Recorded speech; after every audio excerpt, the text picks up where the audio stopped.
बिस्मिल्लाहिर्रहमानिर्रहीम अस्सलामु अलैकुम। आज हम mathematics 9th class federal board उसकी एक्सरसाइज नंबर 6.3 का जो क्वेश्चन नंबर 2 है इसको सॉल्व करेंगे। क्वेश्चन नंबर 2 में वो ये कह रहे हैं एवेलुएट द फॉलोइंग, कि आपने इसकी वैल्यू फाइंड करनी है कि इसका आंसर किसके बराबर आता है। साइन 60 माइनस कास 30, इसकी वैल्यू क्या होगी। तो ये एक दफ़ा हम क्वेश्चन को दोबारा लिखेंगे। साइन 60, इधर से अगर हम देखें जो साइन 60 है इसकी वैल्यू है स्केयर रूट 3 डिवाइडेड बाई 2। इस जगह पर लिख देंगे square root 3 divided by 2 minus cos 30। जो कास 30 है वो भी इसी चीज़ के बराबर होता है, यानी कि ये दोनों की same value square root 3 divided by 2। अब इसका हम एलसीएम लेंगे, दोनों के नीचे 2 है तो एक दफ़ा 2 लिख लेंगे और ऊपर square root 3 minus square root 3, ये दोनों आपस में कैंसिल हो जाएंगे और ऊपर 0 बचेगा। तो 0 डिवाइडेड बाई 2, किसी चीज़ के ऊपर 0 हो तो उसका आंसर 0 होता है। तो ये इसका आंसर है।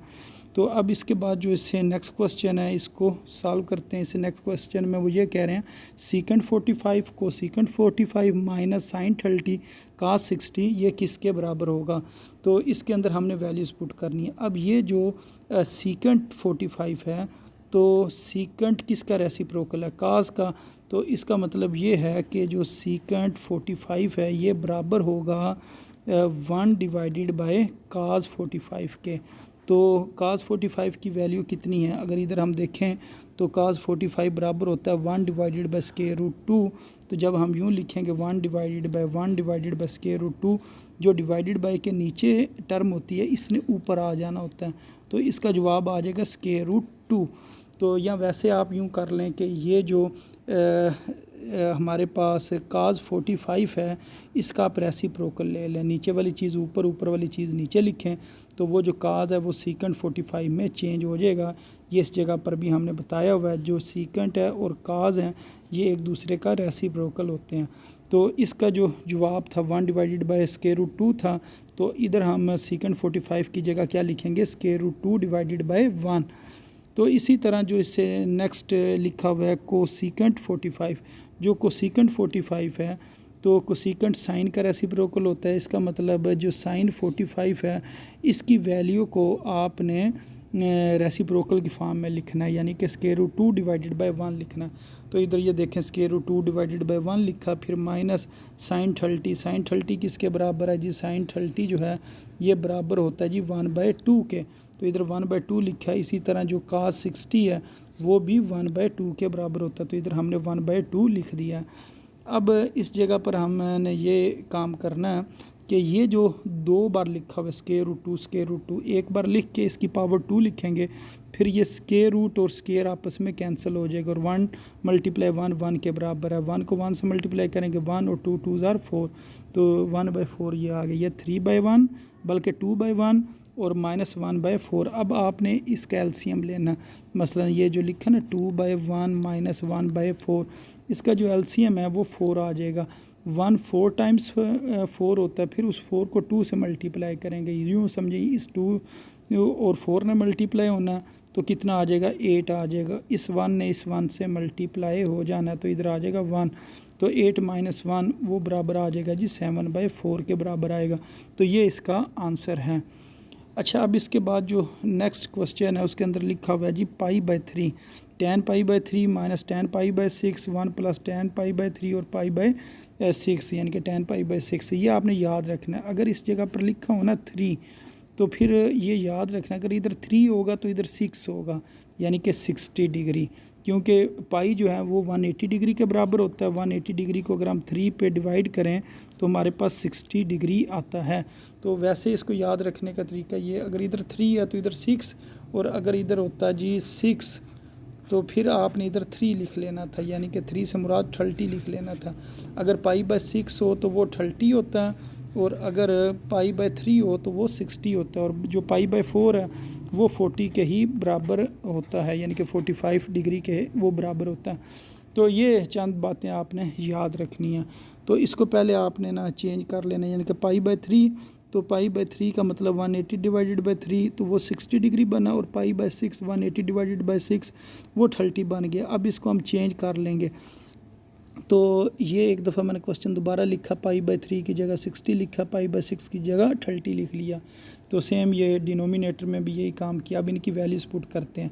जो tan 60 है, तो tan 60 किसके बराबर है? इस जगह पर ये हमने पढ़ा था कि जो tan 60 है वो √3 के बराबर होता है। तो ये आपने tan 60 की वैल्यू लगाई और फिर tan 30 किसके बराबर था? tan 30 1/√3 के बराबर था।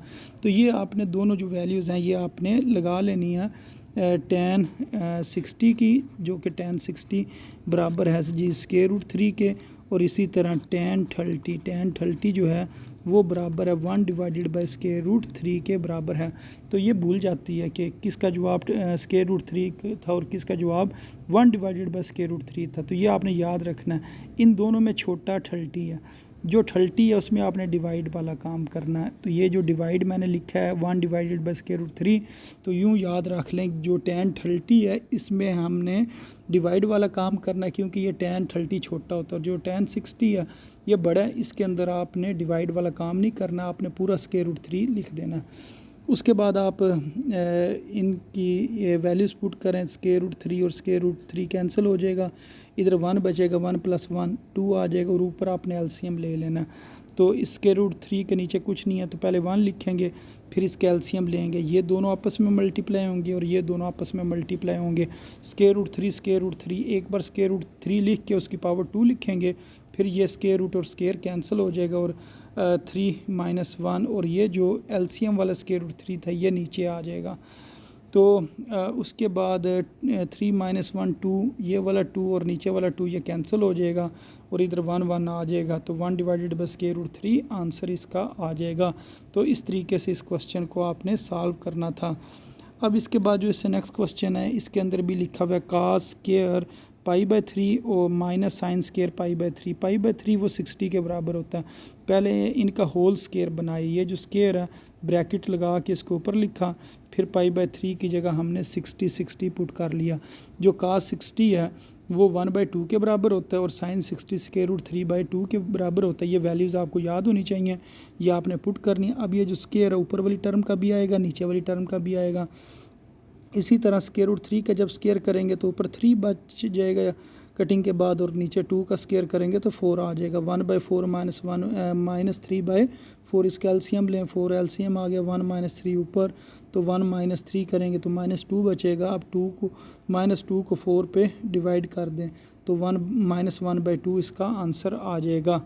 तो अब इसका जो लास्ट पार्ट है क्वेश्चन नंबर 2 का, इसको सॉल्व करते हैं। इसके अंदर लिखा sin π/2 और उसके बाद cos π/3 और -cos π/2 और sin π/3।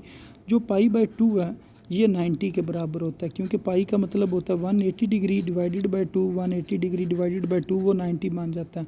और जो π/3 है वो होता है जी 180 डिग्री डिवाइडेड बाई 3, वो 60 के बराबर आ जाता है।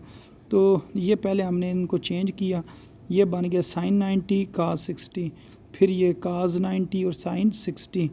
तो अब sin 90 इसकी वैल्यू 1 होती है, ये आपने याद रखनी है। cos 60 ये 1/2 होती है, ये ऊपर भी अभी हमने पुट की है, तो ये 1/2 होती है। इसी तरह cos 90 ये 0 है, और sin 60 √3 डिवाइडेड बाई 2 है, तो ये सारी चीज़ 0 हो जाएगी। और जब 1 ने 1/2 से मल्टीप्लाई होना तो 1/2 ही आ जाएगा। 1/2 में से 0 को माइनस करें तो इसका आंसर कितना आ जाएगा, 1/2 आंसर इसका आ जाएगा। तो इस तरह ये जो क्वेश्चन नंबर 2 है ये कंप्लीट हो गया। तो उम्मीद है आपको भी इन क्वेश्चंस की समझ आ गई होगी। तो अपनी दुआओं में याद रखें। अस्सलामु अलैकुम वरहमतुल्लाहि वबरकातुहू।